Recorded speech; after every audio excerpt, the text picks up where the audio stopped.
Hello and welcome to the Project Finance Primer presented by CCC Training. Our aim in this series will be to make project finance easier to understand, and in this first episode the question we're asking is, what is project finance? What is meant by the term? Well, as far as the finance market is concerned, it's not just any form of financing for a project, wherever the funding comes from. We need a definition. This definition of project financing emphasises two features of this type of structure, and sponsors, by the way, is the term which lenders use for the owners of the project. The two features which are being stressed are, firstly, that project financing is cash flow based. Lenders providing finance for the project rely heavily on the expected cash flow from the project itself to get their loans repaid and to receive the interest payments due to them. The second key point here is that if problems arise with the construction or operation of the project, the lenders cannot simply require the sponsors to solve the problems. In fact, their ability to pursue the sponsors is typically very limited indeed. A diagram will help here. Here we can see two sponsors who own a single-purpose vehicle company, or SPV, which they have created to construct, own and operate a solar power project. The sponsors are injecting some of their own money, referred to as their equity, into the SPV. This equity finance will typically be relatively small in relation to the money which the company will borrow, maybe only 15% of the total cost of construction.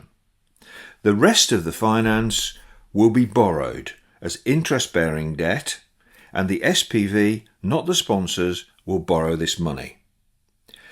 By structuring the finance in this way, the sponsors are in effect putting themselves behind a wall. Unless they specifically agree with the lenders to do so, if something goes wrong with the construction, or if the cash flow from operations turns out to be less than expected, that is the lender's problem. Their borrower is the SPV. Once the sponsors have injected their equity, the sponsors can't be obliged to provide more funds or to support the debt in some other way. To emphasise their protected position, sponsors tend to refer to this type of financing as non-recourse financing. Lenders like to use the term limited recourse financing, but they're talking about the same thing.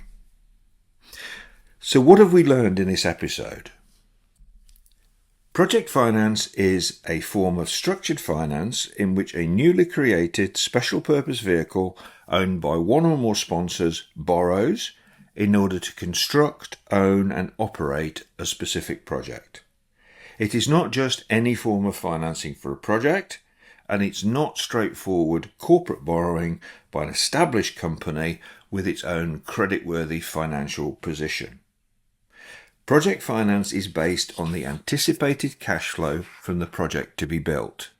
That will be the source of repayment for the lenders, who will have a very limited ability, if any ability at all, to pursue the sponsors if something doesn't go according to plan.